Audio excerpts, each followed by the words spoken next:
আজ আমি সম্প্রতি রিলিজ হওয়া পুষ্পা দ্য রুল মুভিটির এক্সপ্লেন করব। সামান্য কর্মচারী থেকে কিভাবে পুষ্পা সিন্ডিকেটের প্রধান হয়ে ওঠে সেটা আমরা পুষ্পা দ্য রাইসেই দেখেছি। তবে এই সিন্ডিকেট কিভাবে পুষ্পা ইন্টারন্যাশনালি হ্যান্ডেল করে সেটাই দেখব পুষ্পা দ্য রুলে। আল্লু অর্জুনের অ্যাকশন এবং সোয়াগ এই মুভিটি থেকে আপনাকে চোখ সরাতে দেবে না। তো চলুন আর কথা না বাড়িয়ে সরাসরি চলে যায় মূল গল্পে। সিনেমার শুরুতেই আমরা জাপানের দৃশ্য দেখতে পাই, যেখানে জাহাজ থেকে কন্টেইনার নামানো হচ্ছে।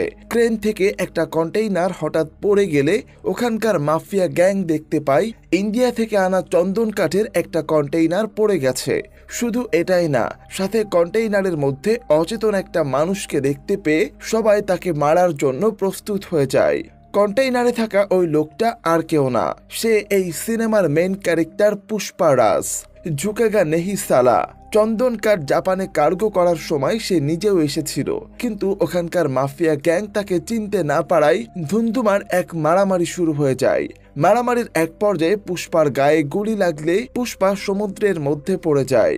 আর তখনই আমরা পুষ্পার ছোটবেলার একটা দৃশ্য দেখতে পাই, যেখানে একদিন ক্রিকেট খেলার সময় বল নদীতে পড়ে গেলে সবাই পুষ্পাকে বলে বলটা নদী থেকে তুলে নিয়ে আসার জন্য, আর সাথে এটাও বলে যদি বল নিয়ে আসতে পারিস তাহলে আমরা সবাই মেনে নেব যে তোর পিতৃ পরিচয় আছে।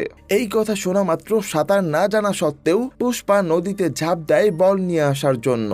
পুষ্পা পানির অতলে তলিয়ে যেতেই আমরা দেখতে পাই পুষ্পার ঘুম ভেঙে গেছে। তার মানে এতক্ষণ পুষ্পা স্বপ্ন দেখছিল, আর এই স্বপ্নের বাস্তবায়ন হবে এই সিনেমাতে।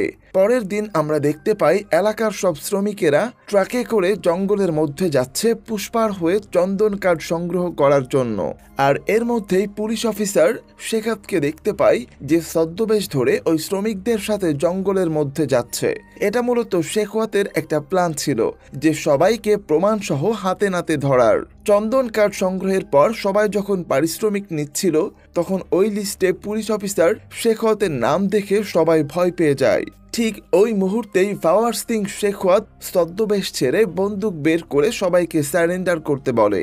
সাথে সাথে আরো পুলিশ অফিসার আসলে সবাইকে ধরে থানায় নিয়ে যায়। পুষ্পা আর যাই করুক, তার হয়ে কাজ করা সবার যত্ন নিতে সে কখনোই ভোলে না।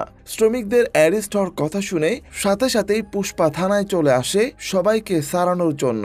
কিন্তু এই মুহূর্তে পুলিশ অফিসার শেখাত থানায় ছিল না। তখন অন্য পুলিশ অফিসাররা বাধা দিলে পুষ্পা বলে সবাইকে সারার দরকার নেই, এর মধ্যে একজন ছেলের আজ বিয়ে, শুধু ওকে ছেড়ে দিলেই হবে। পুলিশ বলে এখান থেকে যদি আমরা কাউকে ছেড়ে দিই তাহলে আমাদের কারোরই চাকরি থাকবে না। তখন পুষ্পা ডাইরেক্ট বলে তোমাদের স্যালারি কত? তোমাদের সবার রিটায়ারমেন্ট হওয়া পর্যন্ত যত টাকা স্যালারি হয় আমি তোমাদের সবার স্যালারির টাকা এখনই দিয়ে দিচ্ছি। আর এভাবেই থানার সব পুলিশদেরকে তাদের সারা জীবনের স্যালারির টাকা দিয়ে ইনস্ট্যান্ট রিটায়ার করাতে বাধ্য করে। আর এরপর ধরে নিয়ে আসা সবাইকে থানা থেকে নিয়ে চলে যায়। শেখর থানায় আসতে দেখতে পাই থানায় কয়েদি সহ পুলিশ কেউ নেই। এটা দেখে প্রচন্ড অবাক হয়ে যায় সে, কিন্তু শুধুমাত্র একজন কনস্টেবলকে দেখতে পায়। তাকে দেখে সে একটু খুশি হয়ে যায় আর ভাবে যাক একজন তো আছে। তখন কনস্টেবল বলে আমি রিটায়ারমেন্ট অলরেডি নিয়েছি, আপনাকে থানার চাবি দেওয়ার জন্য অপেক্ষা করছিলাম। এটা শুনে সে আরো তেলে বেগুনে জ্বলে ওঠে। এর পরের দিন পুষ্পা সীতাপ্পাকে সাথে করে নিয়ে রওনা দেয় সেন্ট্রাল মিনিস্টারের সাথে দেখা করার জন্য। যাওয়ার আগে পুষ্পার বউ শ্রীভাল্লি পুষ্পাকে বলে সে যেন অবশ্যই সিএম এর সাথে একটা ছবি তুলে নিয়ে আসে। আর সেই ছবি শ্রীভাল্লি অনেক বড় ফ্রেম করে ঘরের মধ্যে টাঙিয়ে রাখবে। পুষ্পারাজ যাই করুক বউয়ের কথা কখনো অমান্য করে না, আর শ্রীভাল্লিকে প্রকাশ করে যে সে অবশ্যই মিনিস্টারের সাথে ছবি তুলে নিয়ে আসবে। কিন্তু ওখানে গেলে সিনারি উল্টো হয়ে যায়। সবার সাথে ছবি তুলেও মিনিস্টার পুষ্পার সাথে ছবি তোলে না। পুষ্পা এটাও মেনশন করে যে আমার বউয়ের খুব ইচ্ছা যে আমি আপনার সাথে একটা ছবি তুলি। তখন মিনিস্টার বলে তুমি আমার দলের জন্য ফান্ডিং করো ঠিক আছে, কিন্তু তোমার মতো একটা স্মাগলারের সাথে আমি কখনোই ছবি তুলতে পারি না, তাহলে মিনিস্টার হিসাবে আমার মান সম্মান থাকবে না। আর শোনো, যারা বউয়ের কথা শুনে চলে তারা কখনোই জীবনে বড় হতে পারে না। সাথে শ্রীভাল্লির নামেও আরো উল্টাপাল্টা কথা পুষ্পাকে শুনিয়ে দেয়। পুষ্পাকে অপমান করেছে ঠিক আছে, কিন্তু পুষ্পা রেগে যায় এই কারণে যে সে শ্রীভাল্লিকে নিয়ে উল্টাপাল্টা কথা বলছে। পুষ্পা বাইরে এসে সীতাপ্পাকে বলে, আচ্ছা সীতাপ্পা, তুমি যদি কখনো সিএম হও তাহলে তুমি কি আমার সঙ্গে ছবি তুলবে না? সীতাপ্পা বলে, কি বলো পুষ্পা, তুমি আমার ভাই, তোমার সাথে কখনো আমি এমন করতে পারি? পুষ্পা এবার ডাইরেক্ট তাকে বলে, আমি তোমাকে 500 কোটি টাকা দেব, যাকে যাকে কিনে নেওয়ার কিনে নাও, কয়েকদিনের মধ্যেই তুমি হতে যাচ্ছ সেন্ট্রাল মিনিস্টার, আর এখান থেকে বের হয়ে তুমি ডিরেক্ট মুখ্যমন্ত্রীর সঙ্গে দেখা করবে, আর এর মধ্যে আমার যা করার সেটা করে নেব। সীতাপ্পা মুখ্যমন্ত্রীর কাছে গিয়ে সিএম হওয়ার জন্য প্রস্তাব দেয়, আর এর মধ্যে পুষ্পা টাকা ভর্তি একটা সোফা মুখ্যমন্ত্রীর ভাইয়ের কাছে পাঠায়, আর একটা সোফা ডিরেক্ট মুখ্যমন্ত্রীর অফিসে পাঠিয়ে দেয়। টাকা দেখে মুখ্যমন্ত্রীর মুখ বন্ধ হয়ে যায় আর সীতাপ্পাকে সাপোর্ট করে। হঠাৎ এত টাকা মুখ্যমন্ত্রী আর তার ভাইকে না চাইতেই দেয়াতে সীতাপ্পা পুষ্পাকে বলে, এত টাকা নষ্ট করার কি দরকার ছিল, সামনে আমাদের আরো অনেক টাকার দরকার পড়বে। তখন পুষ্পা বলে, যত টাকা লাগে আমি দেব, এই খেলাটা এখন আর এই দৃশ্যের মধ্যে আটকে নেই, খেলাটা এখন ইন্টারন্যাশনাল হয়ে গেছে।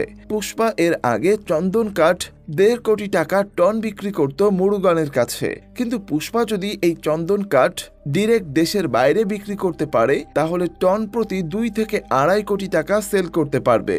আর সেই ডিল করার জন্যই পুষ্পা একজন ইন্টারন্যাশনাল ডিলারের সাথে দেখা করে। ডিলার পুষ্পাকে দেখে সাপ্রি স্মাগলার মনে করে আর ভাবে হয়তো 100-200 টন চন্দন কাঠের ডিল করার জন্য এখানে এসেছে। তখন পুষ্পা বলে, আমি তোমাকে 2000 টন চন্দন কাঠ দেব। এটা শুনে ডিলার অবাক হয়ে যায়, কেননা 2000 টন চন্দন কাঠের বাজার মূল্য 5000 কোটি টাকা। সব থেকে বড় চ্যালেঞ্জ হলো এমনিতেই পুলিশ শেখাত জোকের মতো পুষ্পার পেছনে লেগে আছে, এর মধ্যে সবার চোখ ফাঁকি দিয়ে 2000 টন চন্দন কাঠ বিদেশে ট্রান্সফার করা খুব একটা সহজ কাজ হবে না। পুষ্পা পুরো ইন্ডিয়ার সব ছোট ডিলারদের কাছে কল করে আর বলে, যার কাছে যত চন্দন কাঠ আছে সবগুলো যেন রেডি রাখে ট্রান্সফার করার জন্য। আর এর মধ্যে আবির্ভাব ঘটে মঙ্গল সিনু আর তার বউয়ের। পুষ্পা সিনেমার প্রথম পার্টে এই সিনুর বিজনেসটা দখল করে নেয় পুষ্পা, সাথে সিনুর শ্যালককেও মেরে ফেলে। সেদিন থেকে মঙ্গল সিনু আর তার বউয়ের প্রধান শত্রু হচ্ছে পুষ্পা। পুষ্পার 2000 টন চন্দন কাঠের ডিলের কথা সিনু আর সিনুর বউ জানতে পারলে পুলিশ অফিসার শেখতের কাছে আসে সেই ইনফরমেশন দেওয়ার জন্য, কেননা সিনুর আর সেই ক্ষমতা নেই যে সে পুষ্পাকে আটকাবে। পুলিশ অফিসার শেখত কোনোভাবে যদি পুষ্পাকে মেরে ফেলতে পারে তাহলে হয়তো সিনু আবার তার ক্ষমতা ফিরে পাবে। শেখত এই কথা শোনা মাত্র সব চেকপোস্ট অ্যালার্ট করে দেয়, আর চন্দন কাঠ পাচারকারী একটা টিমকে ট্রাক সহ ধরে ফেলে। শুধু ধরেই ফেলে না, ট্রাক সহ চন্দন কাঠ পুড়িয়ে ফেলে আর সাথে একজনকে নদীতে ফেলে মেরে ফেলে। এই ঘটনায় মঙ্গল সিনু অনেক রেগে যায়। তখন শেখত বলে, যদি আমি এখান থেকে সবাইকে ধরে নিয়ে যেতাম তাহলে একটু পরে কেউ না কেউ তাকে থানা থেকে সারিয়ে নিয়ে যেত, আর একজনকে মেরে ফেলার কারণে এখন সবার মনের মধ্যে আমার প্রতি ভয় কাজ করবে। এরপর মেরে ফেলা সেই স্মাগলারের শেষকৃত করার জন্য পুষ্পা ছাড়া সবাই চলে আসে। তখন মঙ্গল সিনু সীতাপ্পাকে বলে, পুলিশ অফিসার শেখত আর পুষ্পার মধ্যে যদি ঝামেলা শেষ না হয় তাহলে আমাদের এক সময় এভাবেই মারা যেতে হবে, আর এভাবেই যদি চলতে থাকে তাহলে পুষ্পাকে সিন্ডিকেট প্রেসিডেন্টের পদ থেকে সরে যেতে বলুন। কিন্তু সীতাপ্পা কখনোই এটা চাইবে না, কেননা পুষ্পার যদি কোনো ক্ষতি হয় তাহলে সে নিজেও সিএম হতে পারবে না। তাই এটা সমাধান করার জন্য সীতাপ্পা পুলিশ অফিসার শেখতের কাছে আসে কথা বলার জন্য। সীতাপ্পা এসেই প্রথমে 10 কোটি টাকার অফার দেয় শেখতকে, কিন্তু শেখত তার অপমানের কথা কখনোই ভুলতে পারবে না। সেখানে 10 কেন 100 কোটি টাকা দিলেও সেই সম্মান ফিরে পাওয়া যাবে না। তখন সে বলে, পুষ্পা যদি সবার সামনে আমার কাছে সরি বলে তাহলে হয়তো আমি আমার সাথে ঘটে যাওয়া সব ঘটনা ভুলে যাব। এটা শুনে সীতাপ্পা একটু খুশি হয়ে যায় আর বলে, আমি যেভাবেই হোক পুষ্পাকে রাজি করাবো, তুমি পার্টির আয়োজন করো। আয়োজন করা হয় বিশাল এক পার্টির, যেখানে সিন্ডিকেটের সবাই উপস্থিত ছিল শুধুমাত্র পুষ্পা শেখতকে সরি বলে কিনা সেটা দেখার জন্য। কিন্তু পুষ্পা এর আগে কারো সামনে মাথা নত করেননি, কারণ পুষ্পা ঝুঁকেগা নেহি। কিন্তু আজ সিন্ডিকেটের সবার ভালোর কথা চিন্তা করে সাথে শ্রীভাল্লির আর সীতাপ্পার অনুরোধে শেখতকে সরি বলার জন্য পার্টিতে আসে, আর কথা মতো শেখতকে সরিও বলে। সরি বলা শুনে শেখওয়াত অনেক খুশি হয়ে যায়, কেননা ঝুঁকেগা নাহি সালা আজ তার কাছে ঝুঁকে গেছে। পুষ্পা বাড়ি ফেরার পথে এটা রিয়েলাইজ করে যে সে সরি বলে অনেক ভুল করেছে, আর সেই লজ্জায় সে নিজের মুখ নিজে আয়নায় দেখতেও ঘৃণাবোধ করছিল। শুধু এটাই না, পার্টিতে থাকা সবাই বিশ্বাস করেছিল যে পুষ্পা কখনোই সরি বলবে না। যে বিশ্বাস, যে ভয়টা সবার মধ্যে ছিল, সেটাকে সরি বলার সাথে সাথেই নষ্ট করে দিয়েছে পুষ্পা। এরপর সবাইকে গাড়ি থেকে নামিয়ে পুষ্পা গাড়ি নিয়ে আবার ওই পার্টির দিকে রওনা দেয়। তখন শেখত বাড়ি যাওয়ার জন্য যখন গাড়িতে ওঠে, ঠিক ওই মুহূর্তে পুষ্পা তার রানিং গাড়ি শেখতের গাড়ির সাথে ধাক্কা দিয়ে তাকে সুইমিং পুলের মধ্যে ফেলে দেয়। এরপর পুষ্পা গাড়ি থেকে নেমে ওই পুলের মধ্যে হিসু করে দিতে থাকে। শেখতের সবকিছুই মাথার উপর দিয়ে যাচ্ছিল। একটু আগেই তো সরি বলল, আর এখন আমার শরীরের উপর হিসু করছে। তখন পুষ্পা শেখতকে বলে, ঝুঁকেগা নেহি সালা, আমি তোকে চ্যালেঞ্জ করছি, 2000 টন চন্দন কাঠ আমি বিদেশে পাচার করব। তুই যদি একটা টুকরাও ধরতে পারিস তাহলে আমি সারা জীবন তোর হয়ে মাছ চুরি করে জীবন কাটিয়ে দেব। এই কথা শুনে শেখওয়াত অনেক রেগে যায় আর চ্যালেঞ্জ অ্যাকসেপ্ট করে। তারপর থেকে রাজ্যের সব চেকপোস্টগুলো পুরোপুরি বন্ধ করে দেয়, আর পুরো এলাকায় পুলিশ মোতায়েন করে যেন কেউ চন্দন কাঠ এই শহর থেকে বাইরে নিয়ে যেতে না পারে। এরপর সে একটা ব্রিজের উপর দাঁড়িয়েছিল আর খেয়াল করে যে নদীতে কোনো পানি নেই। এটা দেখে সে বুঝতে পারে পুষ্পা হয়তো সড়ক পথে নয়, বরং সে নদী পথেই চন্দন কাঠ শহরের বাইরে নিয়ে যাবে। শেখতের সন্দেহই ঠিক ছিল।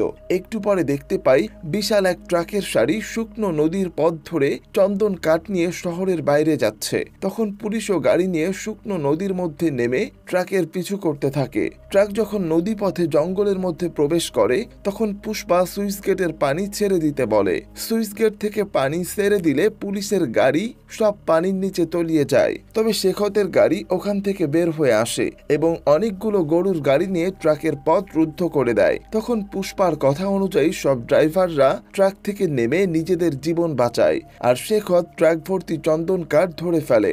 এতগুলো চন্দন কাঠ ধরতে পেরে সে আনন্দে নাচতে শুরু করে, কেননা পুষ্পা বলেছিল সে যদি এক টুকরো চন্দন কাঠ ধরতে পারে তাহলে পুষ্পা আর কখনো এই কাজ করবে না। সাথে সে সাধারণ শ্রমিকদের মতো জীবন যাপন করবে। কিন্তু মঙ্গলস্তিনু জব্দ করা চন্দন কাঠগুলো ভালো করে চেক করলে দেখতে পাই এগুলো আসলে কোনো চন্দন কাঠ না। এটা শুনে তার হাস্যোজ্জ্বল মুখ মুহূর্তের মধ্যেই কালো হয়ে যায়। এর মধ্যেই বাইরে থেকে অনেকগুলো গরুর ঘন্টার আওয়াজ শুনে শেখত বাইরে এসে দেখে কাল রাতে যে গরুর গাড়িগুলো দিয়ে ট্রাক থামিয়েছিল ওই গরুর গাড়িগুলো নিয়েই পুষ্পা তার সাথে দেখা করার জন্য এসেছে। পুষ্পা বলে, কাল রাতে তুমি যে গরুর গাড়ি দিয়ে ট্রাক আটকেছিলে এই গরুর গাড়িগুলি হচ্ছে চন্দন কাঠ দিয়ে বানানো। এর মানে হলো শেখত চন্দন কাঠের পুরো চালান হাতে পেয়েও চিনতে পারেনি। পুষ্পা আরো বলেন, আমি 2-1 দিনের মধ্যে বাকি সব চন্দন কাঠ বর্ডার পার করব, পারলে আটকাও। এরপর পুষ্পার ফ্যামিলির সবাই কালী পূজা উদযাপন করার জন্য মন্দিরে যায়। মন্দিরে যেতেই শ্রীবাল্লি মাথা ঘুরে পড়ে গেলে জানতে পারে শ্রীবাল্লি প্রেগনেন্ট। এটা জানার পর পুষ্পা শাড়ি পরে কালীর রূপ ধারণ করে আর তাণ্ডব শুরু করে দেয়। এমন দেখে শ্রীবাল্লি বলে, তোমার কি হয়েছে? তখন পুষ্পা বলে, আমি কালী মাতার কাছে একটা কন্যা সন্তান চাই। ছেলে হলে তো আমি আর বংশ পরিচয় দিতে পারবো না, যদি মেয়ে হয় তাহলে অন্তত বিয়ে করানোর পর তার স্বামীর বংশ পরিচয় সে পাবে। ঠিক ওই মুহূর্তে পুষ্পার ভাতিজিকে ওইখানে থাকা কিছু বখাটে ছেলেরা বিরক্ত করে। এটা দেখে পুষ্পা অনেক রাগ হলে সব বখাটে ছেলের উদম কেলানি দেয়। এই সিনেমায় যে কয়টা অ্যাকশন সিন দেখানো হয়েছে সবগুলোই ভরপুর হাই অ্যাকশন সিকোয়েন্স ছিল, যা দেখে কখনোই ভুলতে পারবেন না। এর মধ্যেই পুষ্পার সৎ ভাই মরুলি চলে আসে। নিজের মেয়েকে বাঁচিয়েছে তার জন্য কৃতজ্ঞতা স্বীকার না করে উল্টো পুষ্পাকে বলে, তুমি আমার পরিবারের জন্য যত কিছুই করো না কেন তুমি কখনোই তোমার বংশ পরিচয় ফিরে পাবে না। এই কথা শুনে শ্রীবাল্লি অনেক রেগে যায় আর অনেক কথা শুনিয়ে দেয় মুরলীকে। এরপর ওই বখাটে ছেলেদের মাথা ন্যাড়া করে গলায় জুতার মালা পরিয়ে ওখান থেকে বের করে দেয়। বখাটে ছেলেদের দেখে মনে হচ্ছিল তারা মোটেই কোনো আফসোস করছে না এই ঘটনার জন্য, হয়তো পুষ্পার পরিবারকে বড় কোনো প্রতিদান দিতে হবে। এরপর শেখত মঙ্গল সিনু সবাই মিলে সিএম এর কাছে এসে বলে, পুষ্পা যদি 2000 টন চন্দন কাঠ বর্ডার পার করতে পারে তাহলে শুধু আমাদের ক্ষতিই হবে না, সাথে আপনার সেন্ট্রাল মিনিস্ট্রির পদটাও হারাতে পারেন। আর এই চন্দন কাঠ থেকে পুষ্পা 5000 কোটি টাকা পাবে। সে যদি এই টাকা অন্য কারোর উপর ফার্মিং করে তাহলে কনফার্ম আপনাকে আপনার চেয়ার ছেড়ে দিতে হবে। এটা শুনে সিএম শেখাওতের পাওয়ার আরো বাড়িয়ে দেয় আর কোনোভাবেই চন্দন কাঠ যেন বর্ডার পার করতে না পারে সে ব্যাপারে নির্দেশ দেয়। এর মধ্যে শেখাওত ইনফরমেশন পায় যে পুষ্পা তার সব চন্দন কাঠ রামেশ্বরম দিয়ে শ্রীলঙ্কা পাঠিয়ে দেবে, কেননা রামেশ্বরম থেকে শ্রীলঙ্কার দূরত্ব মাত্র 18 কিলোমিটার। এই ইনফরমেশন পাওয়ার সাথে সাথেই শেখাওত পুরো পুলিশ ফোর্স নিয়ে রামেশ্বরম পোর্টে চলে আসে, কিন্তু অনেক চেষ্টার পরেও সমুদ্রপথে চন্দন কাঠ নিয়ে যাওয়া আটকাতে পারে না, কেননা যে বোটে করে চন্দন কাঠ নিয়ে যাচ্ছিল সে বোটগুলোই মাছ ধরার বোট। মাছ ধরার বোট হওয়ার কারণে এই বোটগুলোর ইন্টারন্যাশনাল সমুদ্রে যাওয়ার পারমিশন ছিল। শেখাওত ওই বোটগুলোর পিছে পিছে একটা স্পিড বোট নিয়ে রওনা দিলে মাঝ সমুদ্রে শ্রীলঙ্কান কোস্টগার্ড আটকে ফেলে। আর এইভাবেই সাকসেসফুলি পুষ্পা 2000 টন চন্দন কাঠ বর্ডার পার করে শ্রীলঙ্কা নিয়ে যায়। মাল ডেলিভারি হওয়ার সাথে সাথেই পুষ্পা 5000 কোটি টাকা পেয়ে যায়। তখন সব টাকায় সোফার মধ্যে ভরে ওই অঞ্চলের এমএলএ কে ডিস্ট্রিবিউট করে যেন সীতাপ্পাকে সেন্ট্রাল মিনিস্টার বানাতে পারে। এর মানে হলো পুষ্পার মেন টার্গেট ছিল সীতাপ্পাকে সেন্ট্রাল মিনিস্টার বানানো। শেখাওতের এত চেষ্টার পরও পুষ্পাকে আটকাতে পারল না। পুষ্পার মতো একটা সাপ্রি স্মাগলারের কাছে বারবার হেরে যাওয়াটা মেনে নিতে পারছিল না, তাই অনেক মদ খেয়ে ওই নকল চন্দন কাঠের গোডাউনে আগুন লাগিয়ে দেয় আর সে ওই গোডাউনের মধ্যেই থেকে যায়। এতে করে বোঝা যায় যে শেখাওত লজ্জায় আগুনে পুড়ে এখানেই মারা গেছে, কিন্তু তার কোনো লাশ দেখানো হয় না। সে বেঁচে আছে নাকি মারা গেছে এটা একটা মিস্ট্রি। আর এর সাথে সাথেই সিনেমার প্লটে একটা পরিবর্তন আসে। সীতাপ্পা হয়ে যায় নতুন সিএম, আর সেটা সেলিব্রেট করার জন্যই পুষ্পারা বাড়িতে আসে। সীতাপ্পা পুষ্পার বাড়িতে এসে শ্রীভাল্লিকে অনেক ধন্যবাদ জানায়। এটা দেখে শ্রীভাল্লি অবাক হয়ে যায়। তখন সীতাপ্পা বলে, আমি তোমার জন্যই আজ সিএম হয়েছি। তুমি যদি সিএম এর সাথে পুষ্পাকে ছবি তুলতে না বলতে তাহলে হয়তো আমি আজ সিএম হতাম না। এর মানে হলো প্রথম থেকে এখন পর্যন্ত যা কিছু হয়েছে সবকিছুই শ্রীভাল্লির ইচ্ছে পূরণের জন্যই হয়েছে। যে ইচ্ছাটা ছিল পুষ্পা যেন সিএম এর সাথে একটা ছবি তোলে, আর সেই ছবি দেখিয়ে শ্রীভাল্লি সবাইকে বলবে, দেখো আমার স্বামী সিএম এর সাথে ওঠা বসা করে। অথচ শ্রীভাল্লি এর কিছুই জানে না এখন পর্যন্ত। সময় বদলে গেছে। সীতাপ্পা নামে মাত্র একজন সিএম, কিন্তু সবকিছুই চলতো পুষ্পার কথা অনুযায়ী। এর মধ্যে একদিন পুষ্পার ভাবি মানে মুরুলের বউ কান্না করতে করতে এসে বলে যে কেউ তাদের মেয়ে কাবেরীকে উঠিয়ে নিয়ে গেছে, আর এখন পুষ্পার কাছে এসেছে যেন কাবেরীকে বাঁচায়। পুষ্পা তার ভাতিজিকে খুব ভালোবাসে। এই কথা শোনা মাত্র পুষ্পা তার পুরো গ্যাং নিয়ে ডাইরেক্ট একটা নিউজ চ্যানেলে আসে আর লাইভ নিউজে এসে বলে, যারা আমার মেয়েকে তুলে নিয়ে গেছো তার গায়ে যদি একটা আঁচড়ও পড়ে তুমি বা তোমরা যেই হও না কেন কচু কাটার মতো কুচি কুচি করে কেটে রেখে দেব।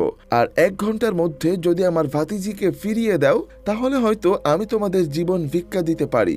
এর আগে কালী পুজোয় যে বখাটে ছেলেরা কাবেরীকে র্যাগিং করেছিল তারাই মূলত কাবেরীকে তুলে নিয়ে গেছে, আর ওই বখাটে ছেলেটাই হচ্ছে মুখ্যমন্ত্রীর ভাতিজা। এই অপহরণ সম্পর্কে তখন মুখ্যমন্ত্রী আর সীতাপ্পাও জানতে পারে। তখন মুখ্যমন্ত্রী পুষ্পাকে কল করে বলে, তোমার ভাতিজিকে তুলে নিয়ে গেছে, সে আমার ভাতিজা। আমি চেষ্টা করছি যত দ্রুত সম্ভব তোমার ভাতিজিকে ফিরিয়ে আনার, আর এর মধ্যে তোমার ভাতিজির যদি কোনো ক্ষতি হয় তবুও যেন তুমি আমার ভাতিজার কোনো ক্ষতি না করো। পুষ্পা বলে, আই ডোন্ট কেয়ার। তুমি কে? সীতাপ্পাকে আমি কাউকে চিনি না। যদি আমার ভাতিজির আঁচড় পরিমাণ ক্ষতি হয় তাহলে মনে রেখো কাউকেই বাঁচিয়ে রাখবো না। এরপর টিভিতে নিউজ দেখে ওই বখাটে পুষ্পাকে কল করে বলে, তোমার ভাতিজিকে বাঁচাতে চাইলে 10 কোটি টাকা নিয়ে আমার বলা ঠিকানায় এখনই চলে আসো। পুষ্পাও কোনো কিছু দ্বিতীয়বার চিন্তা না করে 10 কোটি টাকা নিয়ে ওদের বলা অ্যাড্রেস অনুযায়ী রওনা দেয়। পুষ্পা এসেই ওই ছেলেকে বলে, আমি জানি তুই মুখ্যমন্ত্রীর ভাতিজা, তুই যে কাবেরীকে টাকার জন্য অপহরণ করিসনি সেটা বুঝতে পেরেছি। আমার সাথে যা করবি কর, কিন্তু কাবেরীকে ছেড়ে দে। ততক্ষণে ওখানে থাকা সবাই মিলে পুষ্পার হাত পা বেঁধে তাকে মারধর করতে শুরু করে। পুষ্পা তার ভাতিজির জন্য সবকিছু সহ্য করতে যাচ্ছিল, কিন্তু যখন দেখে ওখানকার ছেলেরা কাবেরীকে রেপ করার চেষ্টা করছে, তখন পুষ্পা এক ভয়ঙ্কর তাণ্ডব শুরু করে দেয়। হাত পা বাঁধা অবস্থায় কামড়ে কামড়ে সবাইকে আঘাত করতে শুরু করে, আর এক পর্যায়ে হাত পায়ের বাঁধন খুলে গেলে কচু কাটার মতো সবাইকে কাটতে থাকে। আর এই 10 মিনিটের ফাইট সিন ছিল একদম অন্য লেভেলের। এভাবেই পুষ্পা তার ভাতিজি কাবেরীকে বাঁচিয়ে নিয়ে যায়। আর এর পরের দিন মুরলী পুষ্পার বাড়িতে আসে, আর প্রথম থেকে তার করে যাওয়া সব অপমানের জন্য পুষ্পার মায়ের কাছে ক্ষমা চায়, আর পুষ্পাকে নিজের ভাই বলে স্বীকৃতি দেয়। মুরলী আরো বলে, আপনারাই আমার পরিবার, কাল আমার মেয়ের বিয়ে। পুষ্পা না আসলে কাবেরী বিয়ের পিঁড়িতে বসবে না। নিজের পরিবার মনে করে অবশ্যই আমার মেয়ের বিয়েতে আসবেন। শ্রীভাল্লি ওই বিয়ের কার্ডটা নিয়ে পুষ্পার কাছে যায়, যেখানে পুষ্পা নাম লেখা আছে, আর পুষ্পার বংশ পরিচয় সহ, মানে পুষ্পার নামের সাথে পুষ্পার বাবার নামও লেখা আছে, যে নামের জন্য পুষ্পা ছোটবেলা থেকেই সবার সাথে যুদ্ধ করে যাচ্ছিল। আর সেই নাম দেখে পুষ্পা খুব ইমোশনাল হয়ে যায়। তাই আর কোনো অভিযোগ ছিল না তার ভাইয়ের প্রতি। সব দুঃখ কষ্ট ভুলে পুষ্পা পুরো ফ্যামিলি নিয়ে কাবেরীর বিয়েতে যায়। পুষ্পার তো আনন্দে দিন কাটছিল, কিন্তু অপরদিকে মুখ্যমন্ত্রীর ভাই আর ছেলে মরে যাওয়াতে সে একদম ভেঙে পড়ে। শেষকৃত্য করার সময়ও সবাই এসেছিল, কিন্তু পুষ্পা আসেনি। আর এর মধ্যেই একটা লোক এসে মিনিস্টারকে একটা ফুলের পার্সেল দেয়, যার মধ্যে সিংহের একটা মুখোশ ছিল। পরবর্তীতে দেখতে পাই সেম তেমনই ফুলের তোড়া কাবেরীর বিয়েতেও কেউ দিয়ে গেছে। একদম বিয়ের আসরের সামনে রাখা ছিল সেই ফুলের তোড়া, আর যেখান থেকে বিপ বিপ শব্দ আসছিল। আর একটু পরেই দেখতে পাই পাহাড়ের উপরে কেউ একজন দাঁড়িয়ে আছে। সে রিমোটে ক্লিক করতেই বিয়ের আসরে থাকা ওই ফুলের তোড়া ব্লাস্ট হয়ে যায়, যেখানে পুষ্পার ফ্যামিলি সহ সবাই উপস্থিত ছিল। আর এখানেই এক রহস্য রেখে সিনেমাটি শেষ হয়ে যায়। কে এই বোমা ব্লাস্ট করে সেটা দেখানো হয় না। আর এর মধ্যেই পুষ্পা 3 মুভির অ্যানাউন্সমেন্ট চলে আসে, যার নাম হলো পুষ্পা দ্য র্যাম্পেজ। অনেকগুলো প্রশ্ন রেখেই পুষ্পা 2 মুভিটি শেষ হয়ে যায়, যেমন পুলিশ অফিসার শেখওয়াত কি সত্যি মারা গিয়েছে, নাকি বোম ব্লাস্ট করা লোকটা পুলিশ অফিসার শেখওয়াত, সেটা জানতে পারবো পুষ্পা 3 মুভিতে। তো এই ছিল পুষ্পা 2 মুভির কাহিনীটি। মুভিটি আপনাদের কাছে কেমন লাগলো সেটি অবশ্যই কমেন্ট করে জানাবেন। আর আপনার কি মনে হয় বোম ব্লাস্ট করা লোকটা কে হতে পারে সেটিও কিন্তু কমেন্টে জানাবেন। ধন্যবাদ।